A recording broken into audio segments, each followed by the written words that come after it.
How is it possible that we're already halfway through this season and you still aren't seeing what's right in front of your face? What if Ronnie is in fact Breeze? But the reason you don't believe it is because you didn't listen to a certain character closely. And the biggest hint that the writers gave us already is the fact that, what's going on everyone? It's just B here and I'm breaking down the most recent episode of Power Book 3 Raising Kanan, Season 3, Episode 6, titled Into the Darkness. We're diving into the biggest and juiciest parts of this episode right now. Let's go. So we first have to start off with RIP Unique, because in the last episode, Ronnie took out his very own brother. And I mean, that seems to be a recurring theme within the Power universe where, you know, you can take out your father, you can take out your brother, you can take out family members and just don't care. And so I absolutely just did not expect this to happen. I mean, that moment when they were fighting, I thought they were just going to scrap and that was going to be it. But then I started to think to myself, this is kind of at the end of the episode. What's going to happen here? And so Ronnie, in his unpredictableness, goes ahead and, he defends himself and he attacks Unique and he takes him out. I was not expecting that because Joey is a main character on the show and he has been since season 1. And I guess now we're kind of at that stage where, boy, I mean, if you are a main cast member, you can get taken out on this show. And clearly that's what's happening here. And so my jaw was on the floor. And I'm sure that sent a whole ripple wave. Of course, you can see all the reactions from everyone online when that happened. But the actor who actually played Unique, he said how grateful he was for his time on the show, because even though he was on the show, he's also a rapper and an artist. And so the show was conflicting too much with him wanting to go out on tour, and so the writers had to write it in where his character would have to gotten deleted off the show. And so I'm guessing that's not something that they wanted to do, but maybe even leading into the season, he probably told them in advance, and they probably sped some things and some storylines up to make that happen.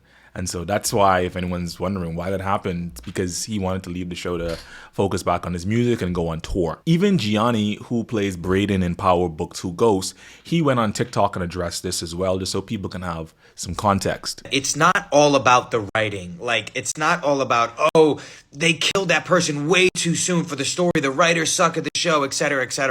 There's so many different factors of a character leaving a television show. For example, in this case, everyone's mad right now about Unique getting killed off Raising Kanan. He's working on an album. He's got a tour. He's a musician as well. So sometimes the schedules can't match up and they want to go pursue other things. Now, whether it's Ghost on the original Power, whether it's Game of Thrones, whether it's Stranger Things, there are so many other things that go into writing a character off a show.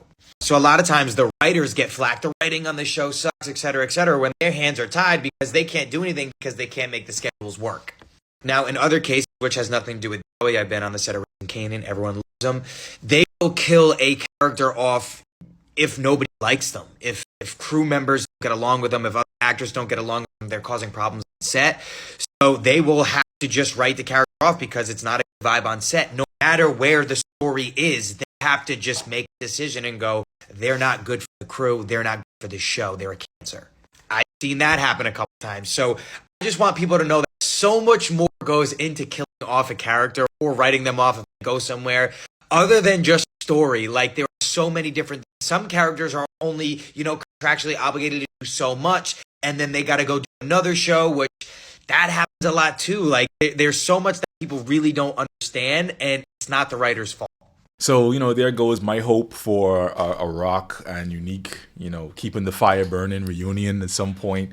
I mean, so his death, it's just something that affects almost everyone in the main cast. I mean, he was a main character, right? But it's like his impact was far-reaching across the canvas. And Rock's response to his death was somewhat sad, and she feels for Pernessa, who was Unique's girlfriend and the mother of his child. And Rock tries to let her know that she didn't take out Unique after Pernessa shows up on her doorstep with a weapon asking what's going on, what happened. But this also proves my point that Rock, even though she may have cared about, Unique and enjoyed their time together for, whatever how long that lasted, she wasn't all torn up about it because really and truly her heart is always going to be somewhere else, right? And that is with the person who she thinks is, her home. So yeah, she feels for Vanessa, but she's not really broken up about it. So in this episode, one of my previous predictions from earlier on I made in my previous videos actually came through.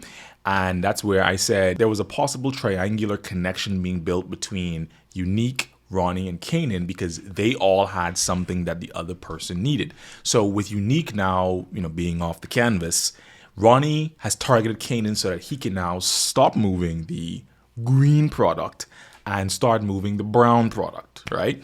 So he invites Kanan to a party that's actually a meetup with all the players in the game in town. And I mean, it was one of those parties that seemed everyone was just jicking and jiving, man. I mean, they had everyone there dressed nice and everyone's having a good time. Ronnie introduces Kanan to Snaps and Pop Henry, who are the couple from the game who are retired, but actually funding his new operation. So the setup is that Kanan has the distributors, which are the kids on the bikes who are the couriers. And Ronnie's been watching this for some time and putting together a plan on how to use that to his advantage. So he also goes back to Juliana, who is from the Colombian side of things, who is now going to be the supplier of the brown product. And it's with seeing how Ronnie has effectively stepped in the way that he has, I am now going to go on record to say this, guys. In no way possible can we continue to say that Ronnie is not Breeze. This is not, I'm officially now going to say, when I was watching this episode, it became so clear to me that he is the Breeze character that it wasn't funny. Let's look at all the evidence for a second, right?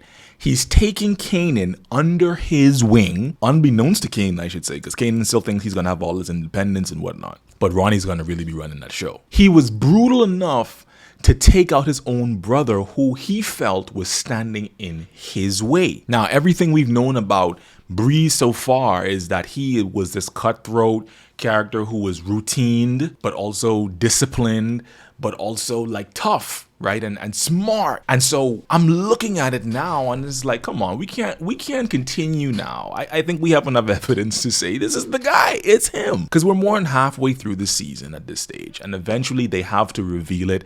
I don't think they're going to reveal it at the very end of it. I think even Unique's character, the actor who played Unique Joey, I think that had to speed up a couple of things on their timeline from a writing perspective. And I think this is him. I do. Now, I stand corrected if he's not, but I'm going to go on the fence and say, man, I think he's Breeze.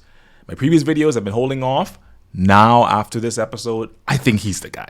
So Eagle Eye Theory, he actually has a very, very great video on who is Breeze. I'm going to include a link to that in the description so you guys can take a look at that after this and see some more of that evidence. But I'm going to pull out about one or two things out of that so you guys can have an understanding, right? In the original Power, Ghost said this about Breeze. All the hustling, all the work, from working the corner for Breeze and Kanan, it brought us here. And then later on, when Tommy was talking to Holly about his upbringing and with Ghost and so on and so forth, this is what he said about Breeze. We knew this guy Breeze when we were kids. He came up with Ghost. He said the kid had the ability to disappear. Never saw him coming, you never saw him leave. Disappearing. So now every time we see Ronnie, he's popping up in and out of nowhere, right? I mean, even in this episode, Kanan's dealing with the couriers and Ronnie's just in the cut, like out of nowhere again. And then he always in other episodes have just disappeared. So that's one thing, right? Now, the only thing that conflicts with my belief that he's Breeze, the only thing that conflicts with it, I feel, is the fact that when Tariq confronted Ghost about Breeze, and I believe Ghost was genuine and truthful when he told Tariq about him. At the ending part of season 6 of Power, Ghost admitted to Tariq that I loved Breeze like a brother. Now, my only thing is, Ronnie isn't really a lovable character and doesn't really get along with a lot of people, right? He's kind of just like, that stoic kind of guy people tolerate. So that's the only thing I really kind of think about it. Unless somehow the writers have now changed that within the canon of things, I don't know. But that would be the only thing I feel like would kind of dismiss that based off what Ghost said about him. But what do you guys think about it? I know we've had discussions about this before, but based off of what we've seen in this episode, the rapid progression of the Ronnie character, Do you guys really formally think that, that's Breeze? Do you agree with me, or do you think I'm wrong and off about that? Let me know what you think about it in the comments. Hold on real quickly. You guys want to see something crazy? Over 99% of you guys that watch my content are not subscribed.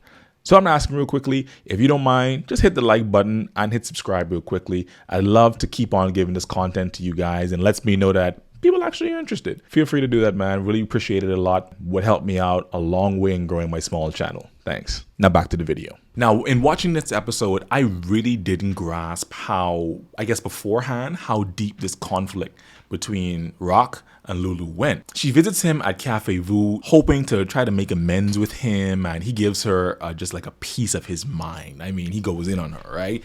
And he admits to her, like, look, I never wanted to be a part of the game in the first place. You were my bigger sister, and I loved you, and I looked up to you, and you pulled me along into this thing. Right? And of course I followed you because you were my big sister. That's why he was always doing the music thing on the side, because the game wasn't in him. It wasn't something he wanted to do. It's something that he was dragged along to do. So he never really wanted it. But she continuously would instruct him and lead him and cause him to make decisions that he didn't want to, like taking out D-Wiz and also taking out Scrap, who a few episodes ago appeared to him as a ghost. And even in this episode as well, Scrap again appears to him as a ghost, as a reflection of his guilty conscience. So in the end, after being riddled with so much emotion and so much guilt, he goes and confesses what happens to Scrap's mother. If you remember in season 2, when Scrap was lured out to a secret location that he thought was going to be a new spot that they would be moving product through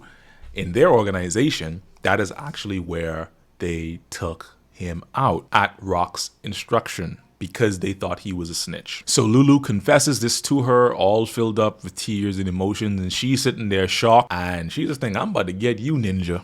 Yeah, okay. She in turn goes to the police and lets them know, as we see in the preview for next week's episode. And so now this is going to be a whole thing now, man. Because of what Lulu did when he confessed to Scrap's mother, he's now on the snitch list. And we know what happens to people in the game when they're on the snitch list. The second thing is, in this episode, Marv is also now on the FBI's watch list because of the hit on Tony and her fiance that he and Marco Pacelli handled in season 2 that also resulted in Marco's death. The FBI is now connecting the dots on that and have linked Marv to that crime scene. And so it's going to be up to Detective Howard to intervene and let Rock know, like, listen, they're coming for you and they're coming for Marv. And so what are you going to do? So now, remember earlier in the season when I predicted that one of the brothers are not going to make it out of this season? Well, I'm standing by that prediction, and it's getting tougher and tougher to see who it's going to be. But again,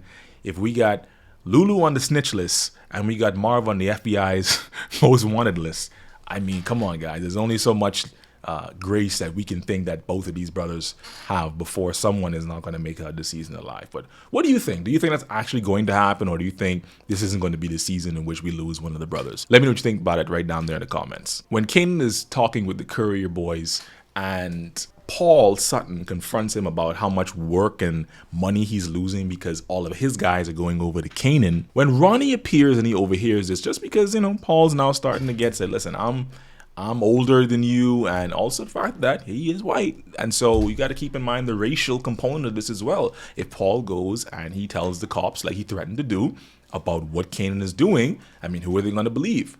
So Ronnie overhears this, and I predict that Ronnie is going to take out Paul.